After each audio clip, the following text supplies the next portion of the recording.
Hello, hello, hello. See a bunch of you already in the chat. Always nice. Welcome to the show.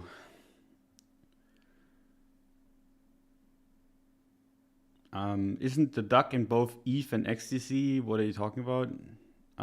Yeah, I am holding. I'm holding NFTs in ETH. I'm not necessarily directly in ETH, and NFTs have been going down in the last few days, which is a little bit to be expected. But yeah, so not making the most of the ETH run up. But yeah, I do hold XTC, and that's been going up nicely actually. We can talk about that later. Before I start with everything, I want to thank today's sponsor, which is FTX. They have an excellent mobile app for trading spot crypto that you should check out if you do any kind of mobile trading. In my opinion, anyway, it's one of the best. It's the thing that I recommend people when they ask me where to buy. So yeah, you should check them out. The links to that are in the description. And yeah, welcome to the show. Appreciate you guys coming here. I'm a little bit tired, not gonna lie. It's been a long day yesterday. But nonetheless, bunch to talk about. Bitcoin's been really nice actually. Much stronger than anticipated. Off of the 33k lows, which is pretty nice. Buying the bottom always feels nice. Selling at resistance and having it go afterwards is obviously not as nice, but that's just how trading goes, right? It's the main man, Don. Appreciate you, man. Con in the chat saying it how it is. So yeah, let me quickly discuss the title because I don't want to forget it. So everyone that's just here for the title can leave again if they want to. High time frame wise, right? We retested support and we've bounced. So that's actually like a really good sign. You don't want to be fading those kind of moves usually. You test monthly support, it's not something to fade, right? Especially the first test is just, you don't want to be fading that. We've tested monthly support and we've bounced. I'm not going to be bearish. Like I would not be here telling you guys to short. And I do love shorting in choppy markets and in bear markets. But right now, macro-wise, just doesn't make much sense, right? We've hit support and we've bounced. We are at monthly resistance-ish. I don't think it's too important. You can draw this, and I think it's fine. Like having this on your chart is fine. It's just, it makes this entire area a little bit convoluted, right? So it's like when you have a small time frame chart, then you just make a bunch of lines too close to each other. And I do know that this lower box is at 35 and this is at 50 almost. So it seems like a big move, but for a monthly time frame, that's actually not that big. So I don't have it. But if that's what you sell into, that's fine, I think. But yeah, generally for me, the range is still 60 to 35-ish. And yeah, given that we've bounced from monthly support, there is actually a chance the bottom's in, right? It's not guaranteed, and in general, a lot has to be done to kind of flip this back bullish. But yeah, I've seen a bunch of people try to short this the entire way up, and I don't really see the point, right? When you have high time frame support, you don't want to fade it. Weekly tells a little bit, like it's a little bit of a different story, but not much. As in, we've hit the last weekly support that we have before, like just nothing, right? There was nothing below this weekly support. So that was important to hold. And then we bounced and we actually broke through the most important resistance, which is always the first, right? Because as you can see on the way down, we had this fake breakout. Then we went down and we retested resistance, and we went down every single time, right? And in here, we retested resistance and we did not break down again, which is a shift in momentum, right? And that is a pretty damn good sign. Doesn't mean that you like 100% go up, but it's a good sign. It's the first good sign that we've had since all-time highs, basically. So yeah, we have a bunch of confluence that tells us the market's looking much, much stronger than it used to in the last few weeks. The question is, how do you get into something like that, right? Because for me, for example, I bought 33K, a little bit above there actually, sold into 38K, because you don't want to fade the high time frames, but you also don't want to fade something like this, right? Every single time resistance get tested, you break down. So you don't want to necessarily fade that as well until that relationship is broken. That's why I sold at 38K.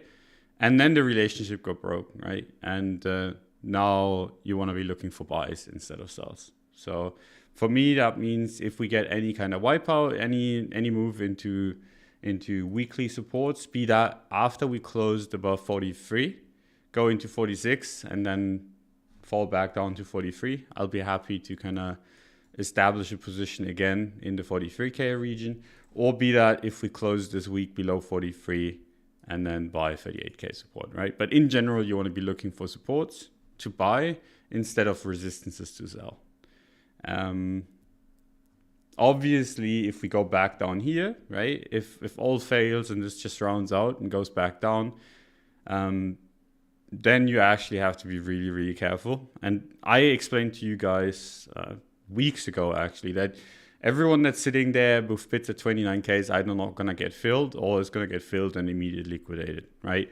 And that picture seems much, much clearer now. I think most people have actually got that, because if you go back to 32K, I think there's a good chance that we actually just full on breakdown, right? So if you're there still waiting for 29K, I don't think that's going to happen, or if it's going to happen, you're going to be in big trouble.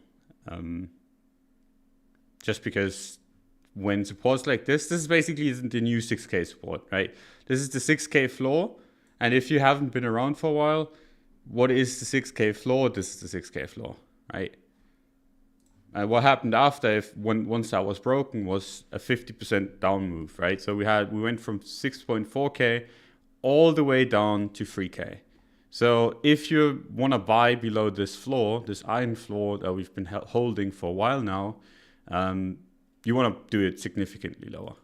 So I think if we break 30K, you legitimately want to be buying at 14, 15K.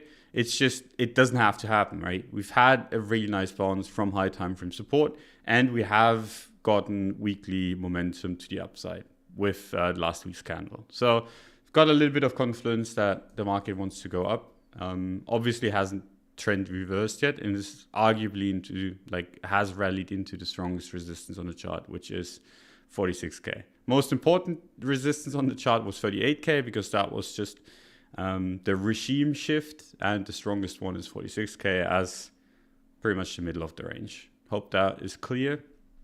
And I hope my strategy is clear as well. Just trying to buy any support that you get. The problem with that is obviously if it just runs away. But then again, we sold 60K, right? So we can buy back at 50K if we start closing above 46K again. So that's fine. It's not necessarily the best thing in the world, right? You obviously want to buy cheap.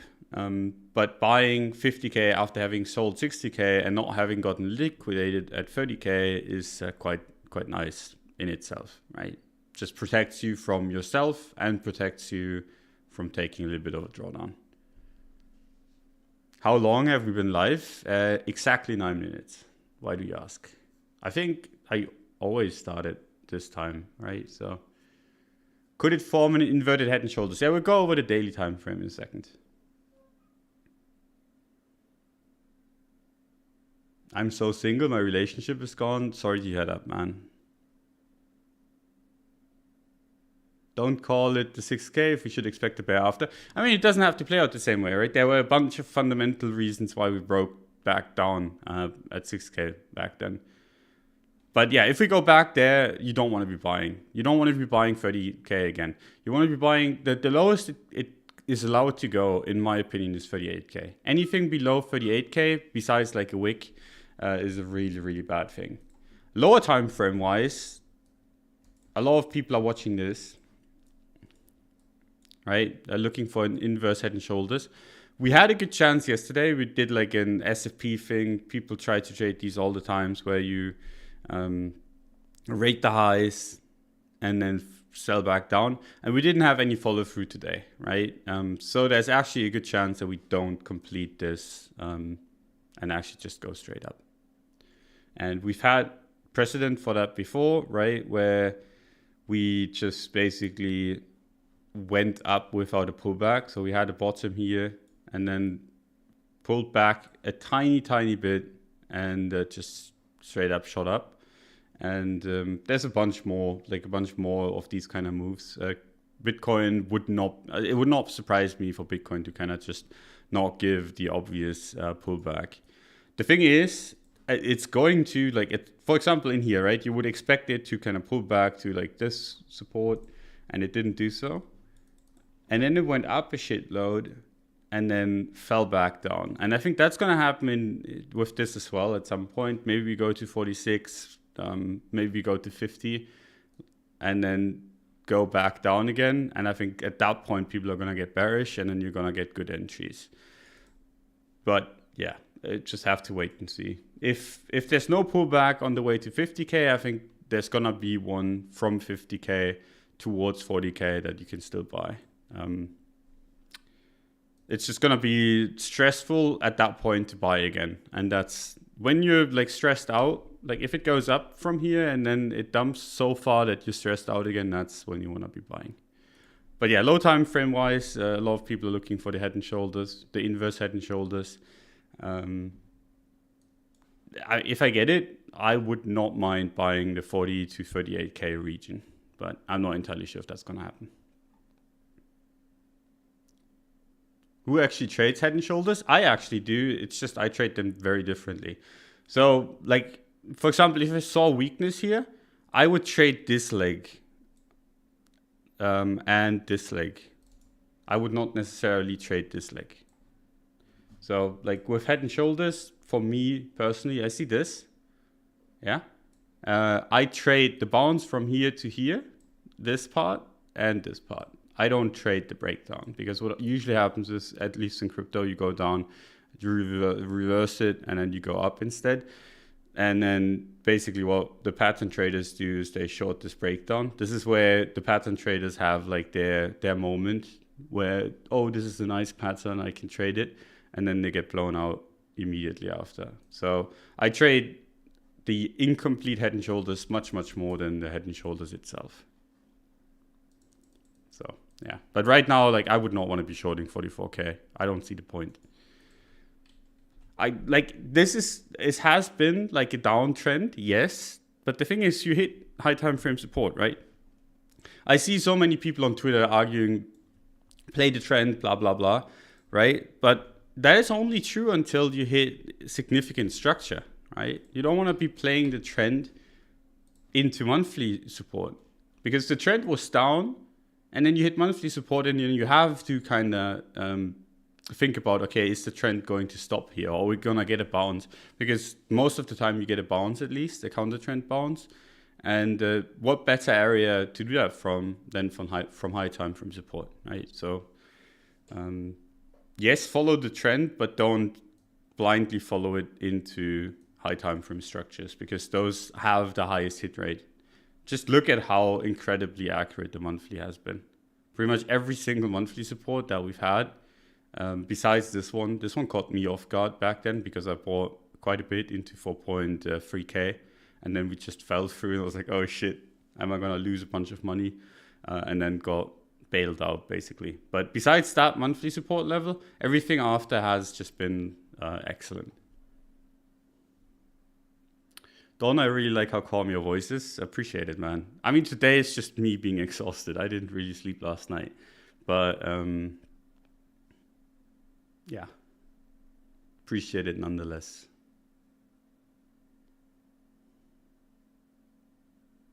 Why not shorting at 46K? Because I don't really see the point. Like, it's crypto and... I'm not as bearish to like short everything. Like I've explained my tax situation multiple times already, but even if that wasn't the case, I'm just not in the mood anymore. I used to, like, when I tried to hustle and make as much as I could in the shortest amount of time, I was shorting a bunch, and that worked out quite nicely for me. Nowadays, I just, like, when I get a short setup, I sell stuff. Like, if I get a short setup at 46K, I'm probably going to sell my XTC position. And I'm not going to short. It's just how I trade now. Don, you said buying above 46K makes sense if we start closing above. Closing above means weekly close, few dailies, or what? Yeah, weekly close. The weekly is important chart here.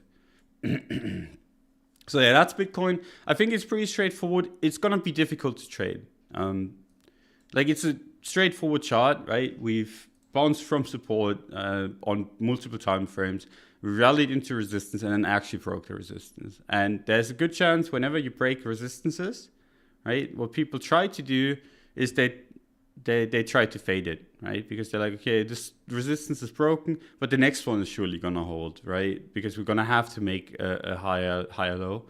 And oftentimes what you do is you push up, so you make a bottom, you push up, and then people are like, we're gonna have to make a higher low at this and that resistance. And what happens instead is it dips a little bit and then pushes up again, and all these like higher low traders get fucked over and buy back in, and then you get like either like this a higher low, or even just in here a higher low. But it's rarely the case that you just get one from resistance just straight ahead. So gotta be a little bit careful with counter trading the momentum, right? Because momentum is pretty much what dictates the market, and you have to kind of respect it. When momentum shifts like this, you have to chill on the short side. It's the same with bullish trades, right? When with bearish trades, no, with bullish, Jesus Christ, yeah, my brain isn't working well. With bullish trades, so if you see momentum shift, for example here, you have to shift your stance.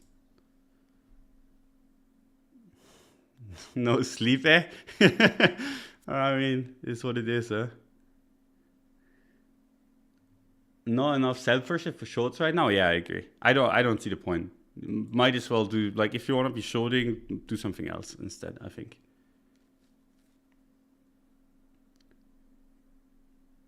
Don, how you detected weakness at 45K? I mean, I was saying at 46K is going to be resistance, and we rallied basically all the way there, right? So this spike took us to 45.5K. That was close enough. But yeah, right now it doesn't look too bad. I don't see a point in panicking too much. So I'm just chilling. Could have a little bit more Bitcoin, but yeah, I need to set up for it.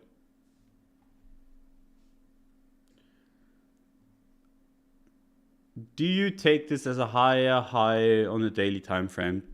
Nah.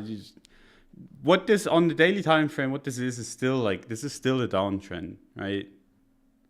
Now you could argue that we've made like a higher high here, but this is just consolidated. Like, this is the high, which doesn't really help you much anyway. I think the higher high, higher low stuff doesn't really help you in this instance, because it's just been straight down like this.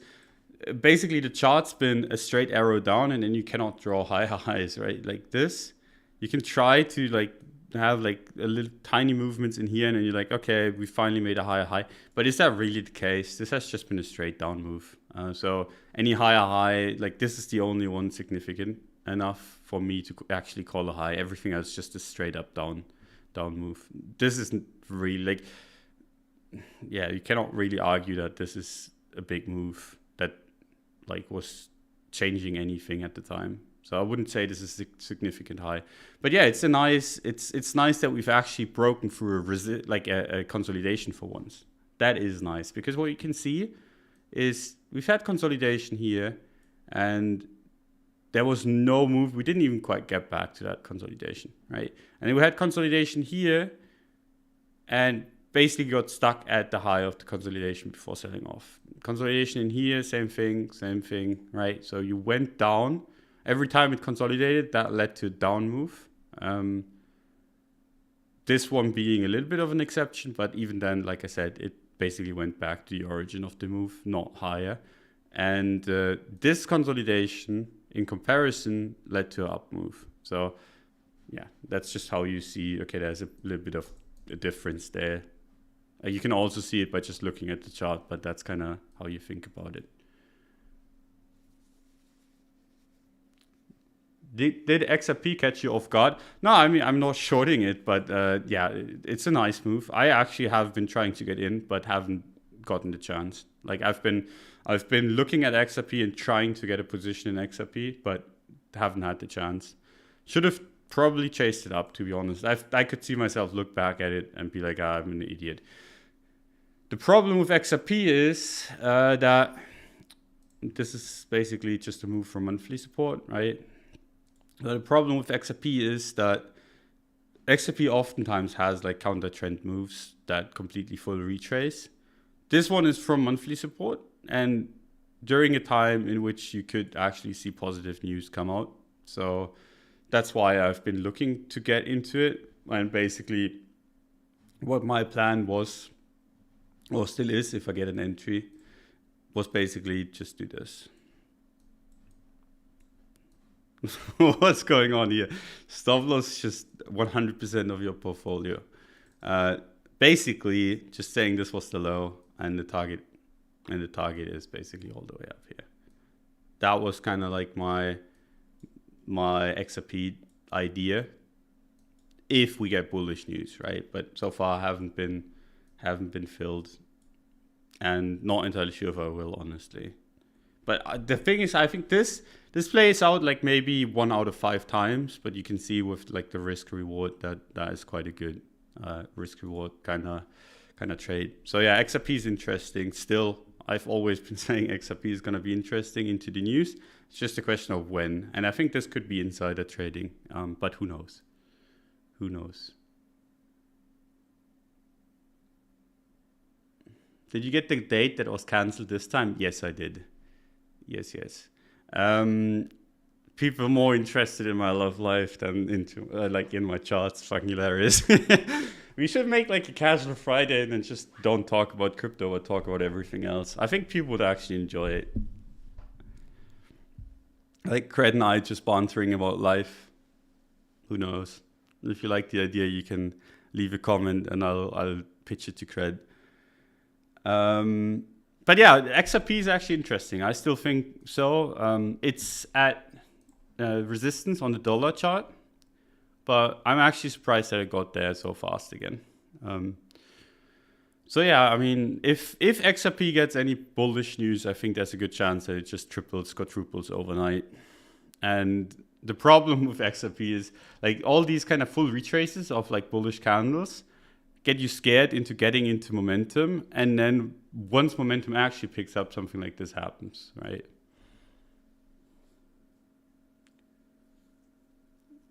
So yeah.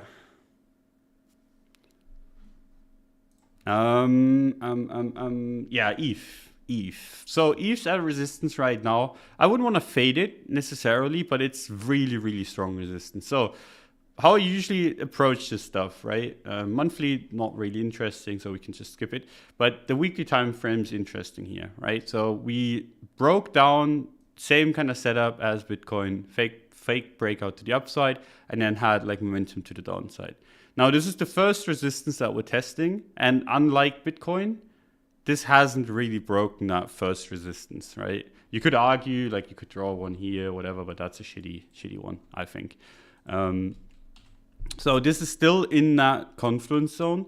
And I think, like in general, when I get a move, a counter trend move, what I try, like a strong counter trend move, what I try to do is basically sell the second resistance up, right? So something runs into the first resistance and then moves into the second one if there's like one just above it.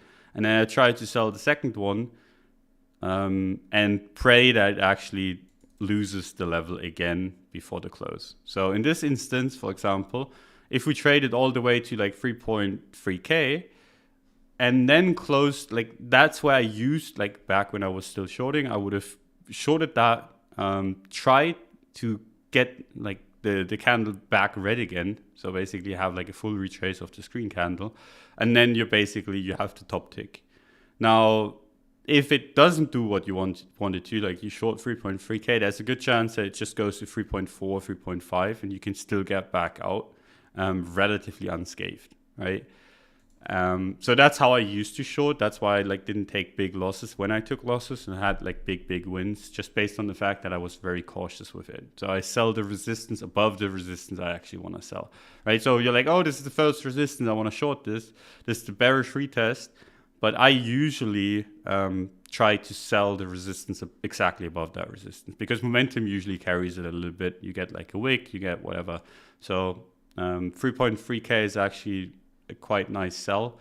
That said, I'm not gonna sell any. So yeah, like I've been saying the same thing basically for ETH, right? ETH broke 4K, and I've been like, okay, yeah, this is bearish and it's gonna go down most likely, but I'm not gonna sell anything. I went all the way to 2K, and I was like, I'm not gonna sell anything. It's like at 3.3K, and that's a pretty good sell setup, but I'm not gonna sell anything. So yeah, I just have too much fun with the NFTs right now, even though like a bunch of them are actually down. So this is like the first time that I've made a few new buys in NFT world, and went quite negative pretty much instantly. So yeah, still would pretty much have to go down 90% for me to go into the red. So all good. Wow, a bunch of people are really interested in the lives of me and Cred. Yeah, I can pitch it. Not entirely sure if he's into it or not, but be a nice change of pace. Isn't that what Casual Friday should be about? I mean, Casual Friday is just whatever the fuck we want to do, really. But yeah, I don't think people would want to watch Casual Friday every single week when we just discuss how like what we've done during the week. That's just boring. But like from every once in a while, why not? Is Cred doing okay? Cred's doing okay, yeah.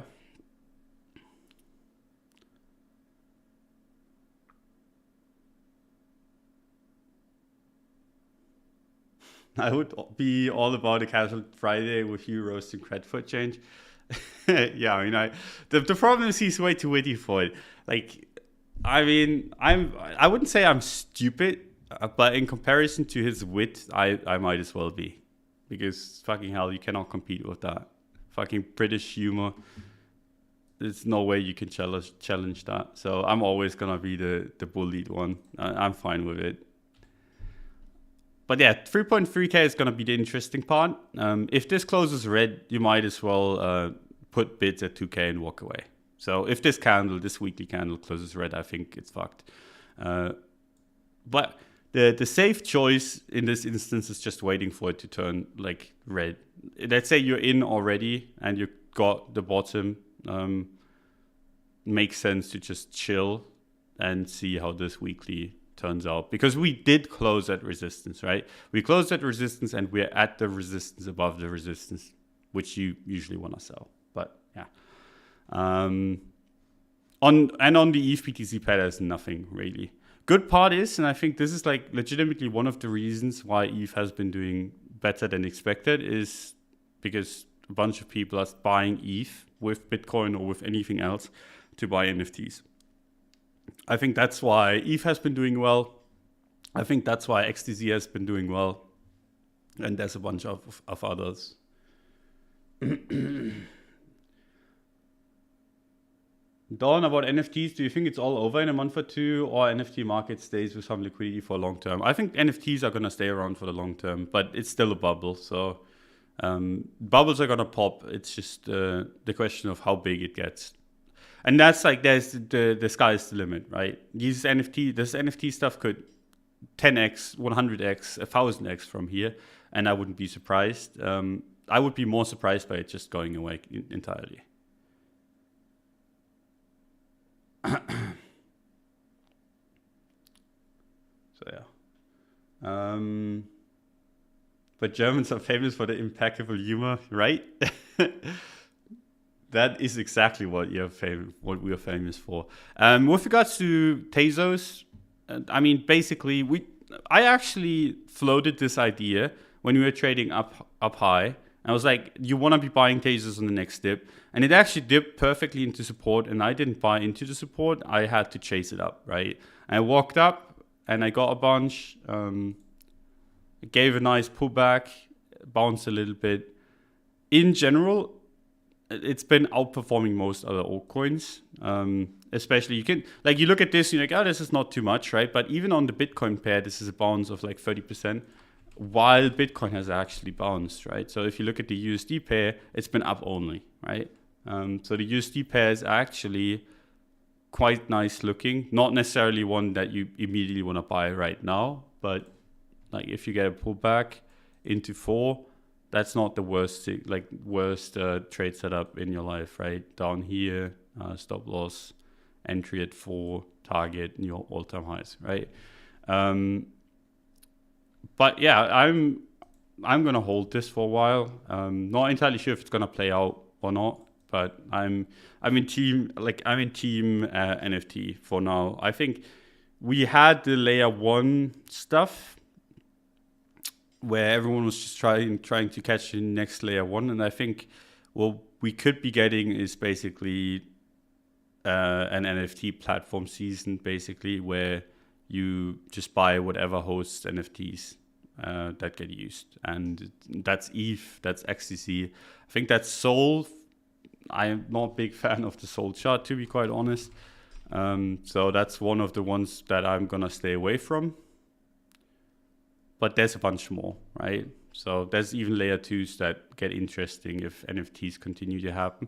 Obviously, if NFTs just disappear, that narrative's going to die.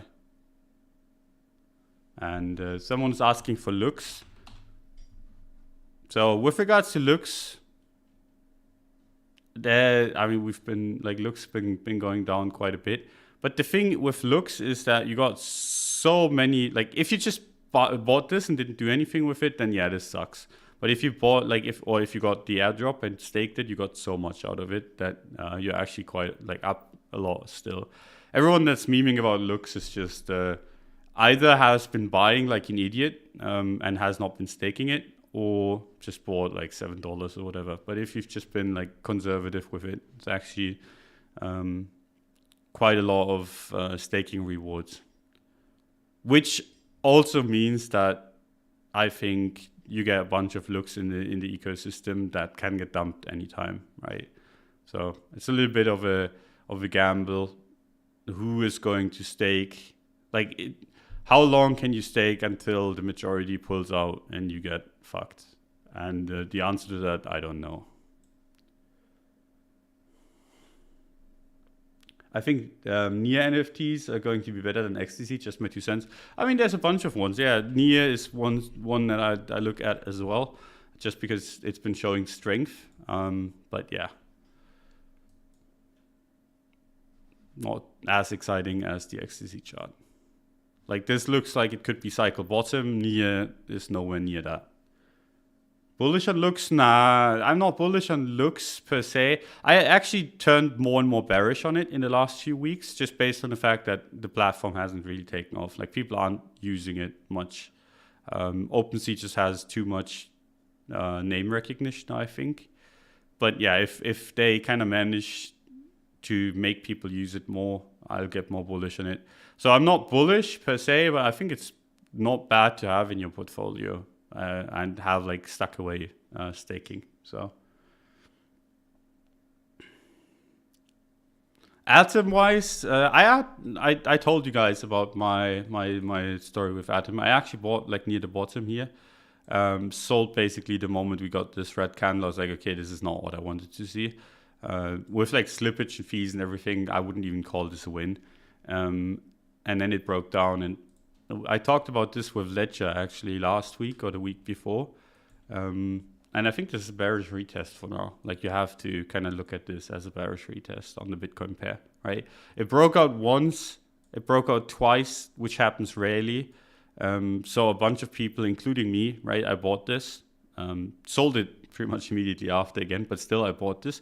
And some people didn't get as lucky as I did, right, and didn't get to sell it. And now it's back at resistance. I don't like it. If it goes back above it again, I'll take another stab at it, but until then, not interested. And I know this is the BTC pair, but then again, like, why would you trade anything else? Like, I don't. People are never gonna get me to like discuss trade ideas without me looking at the Bitcoin pair. I just like it might as well trade Bitcoin if the Bitcoin pair isn't bullish. So yeah, that's that. Today after a reward halving, price went up 30%. Yeah, I mean it's down from 7 to 3. Like I said, I wouldn't want to short it anyway. With looks, you just store it away, you stake it, and you hope that it like turns into something bigger. And if it doesn't, also well, like you like you even get paid in ETH rewards, right? What you don't want to be doing is just put your money back into it like an eternal Ponzi. I mean, you can do it if you want to make a big bet on something. It's just not what I would recommend. That's basically the Gainsy trade. You go all in and then you pull out your rewards and go all in again and again and again. Do you ever trade Bitcoin pairs? So what I do is I get my idea on the Bitcoin pairs and I enter on the USD pairs because most of the time they're more liquid.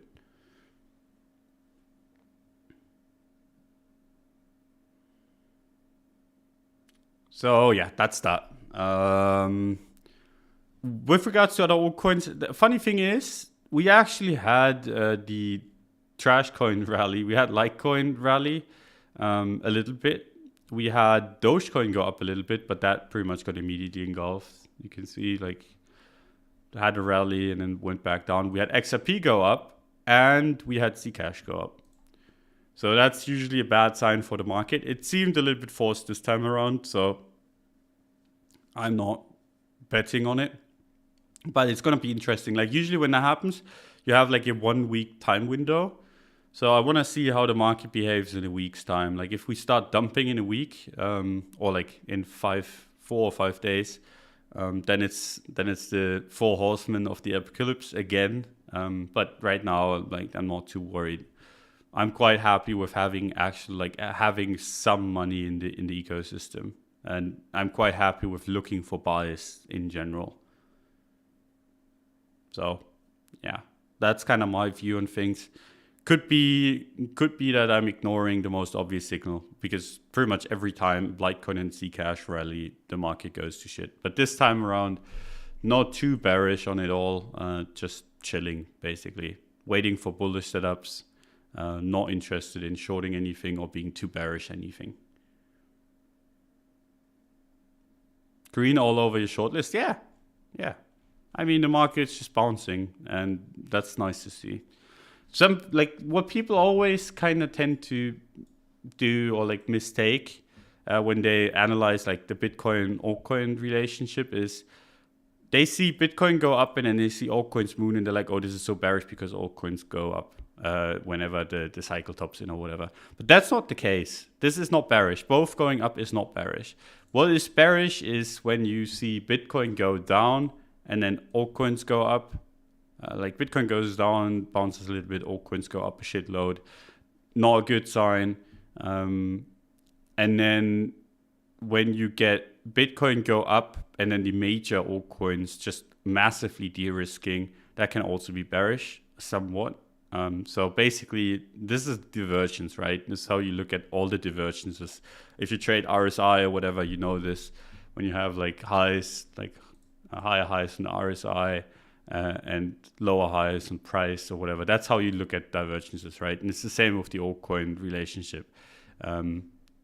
Like altcoins and Bitcoin go down together. This is just bearish. This is just bullish. And then you see a divergence between the two, and that's where you look closer, right? For some reason, people are always just like looking at it at a vacuum. They're like, okay, Litecoin is pumping. We must be fucked. But that's not necessarily the case. It's just when you see weakness in Bitcoin and then garbage pumps, that's where it gets dangerous. How about Wi-Fi? Actually, an interesting setup right now. I've been staring at this, thinking about buying. It's really tough because it's the second test of the support. So if it went and rallied and rounded out like this, without this test, I'd be more inclined to buy it. But yeah, it's not the worst setup. So if you definitely like, if you're bullish on Wi-Fi in general, I don't actually know enough about Wi-Fi and what it's doing right now to be bullish on it in general. But if you have like a bullish narrative behind it, you can take this trade, and I think it's a fine trade to take. It's just, yeah, it's a little bit risky, but it's not a bad setup. These kind of setups I usually like to trade, but there's actually more interesting ones, which is kind of weird. I don't know why, but I'd actually rather buy XRP right now, which could be like buying the absolute top, because it's XRP. XRP is quite shit in my opinion. But like I said, there's like a bullish underlying narrative with the lawsuit maybe coming to an end. Oh man. I always, when I don't sleep, I just get like so lethargic. It's insane. Nice little bounce right now on Bitcoin, you think? I mean, it went up a little bit. You can barely see it on the 1 hour time frame. But yeah, I'm not bearish, is what I'm saying. Even though we're at resistance, I'm not bearish. Anything else? SHIB gone up too, yeah. I mean, SHIB, fucking hell. SHIB's actually outperforming Doge again. Poor Doge holders. Got their thunder stolen away. I think with SHIB, you can expect something like this. So SHIB basically put in the high of the cycle, I think. And I think what it's doing now is basically do the complacency shoulder. I just don't know how high that goes. Could go all the way to up here, which would be another like 2x almost. Like if it goes from here all the way up here, not quite a 2x, but 70%. Like I could see that. Oops. Something like this. But yeah, I'm not trading SHIB at all. Doge is actually interesting because like it's just been so weak. But still trading so high in comparison to the lows. When I don't sleep, I get so lethargic. Yeah, that tends to happen. Yeah, I mean, I guess that is true. That is not very special.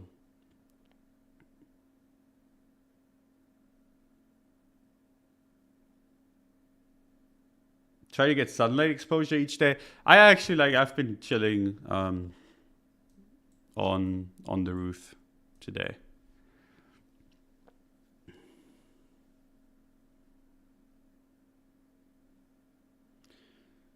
Okay. That was that. We talked about Bitcoin. We talked about altcoins. The S&P actually interesting.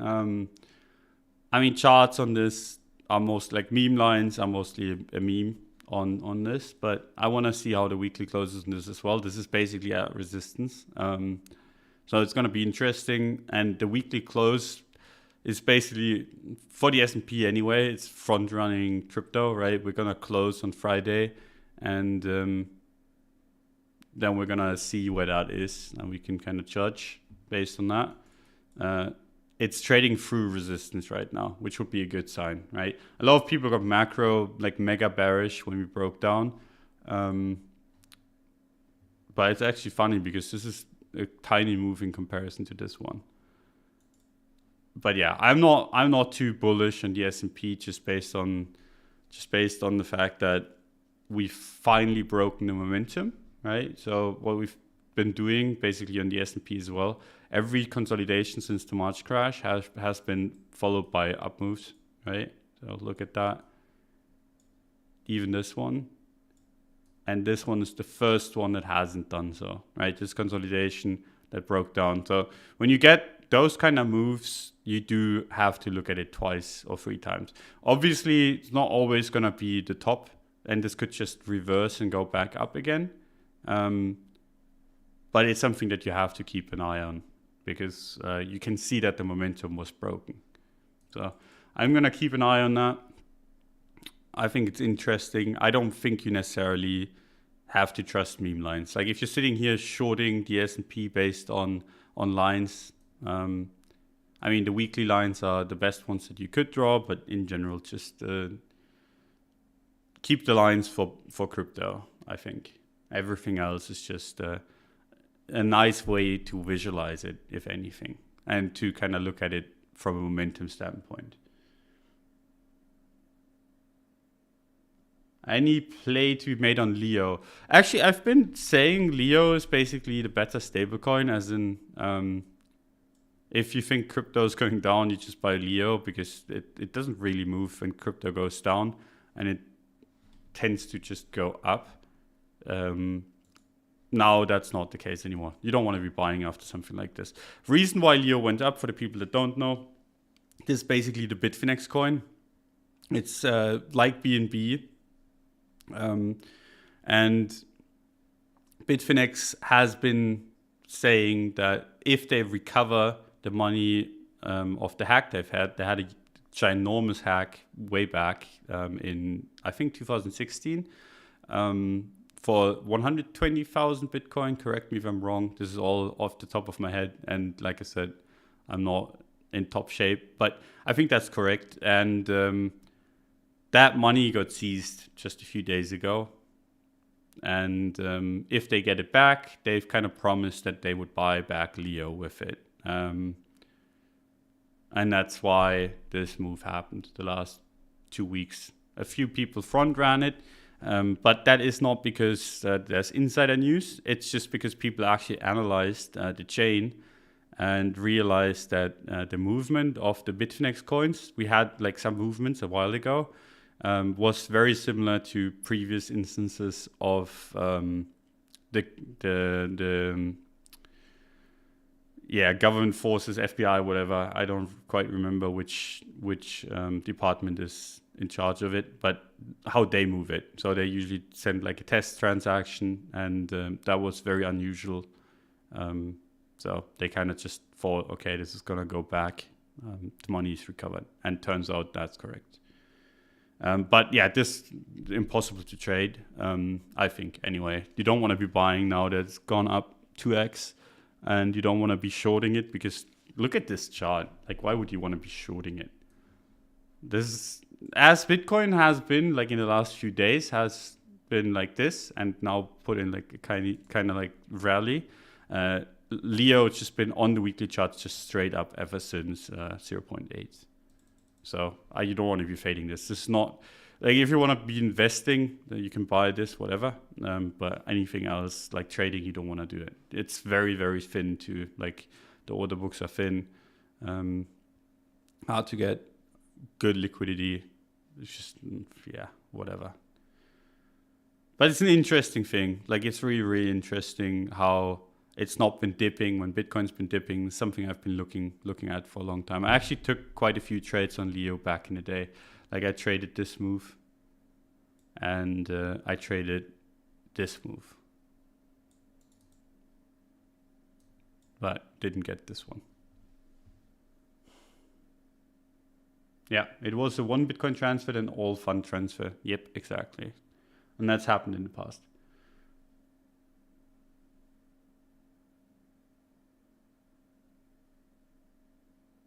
So yeah, that's that. Isn't it confirmed that they are selling most of it? I have no idea. I haven't looked into it. I've been busy doing other things. But yeah, Leo's interesting, but it's not a trade to be had. Like, there's nothing there. Trust me on this. This was a nice trade. Loomdot actually caught this really well. But I don't think he posted about it on Twitter, but he did some nice analysis on it. And but now it's not a trade to be had. Being fully in Bitcoin is missing out big time. Depends on your risk profile.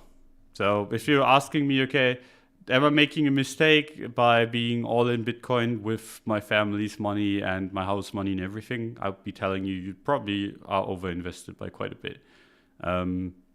If you're telling me you have 5% of your net worth in crypto and that's all in Bitcoin, I'd probably tell you, yeah, you can look for other opportunities. So it depends, right? If you have a significant amount of money in crypto, to you anyway, a large chunk of it should probably be in Bitcoin. If it's just a tiny bit, you can do whatever you want. You don't need to be in a boomer asset. So yeah, that's that. I think I'm gonna call it a day. I'm tired. But appreciate all the questions. Appreciate the engagement, and yeah, it's been fun. Also appreciate the sponsor of the show, which is FTX. Their links, like I said at the beginning of the show, in the description. Should check them out if you want to support the show, support them, whatever. Always nice. And yeah, appreciate you coming by as always. I'll talk with Fred about the Friday thing. It's not going to be this Friday, I think, because that's just on short notice. But I think it'll actually be fun.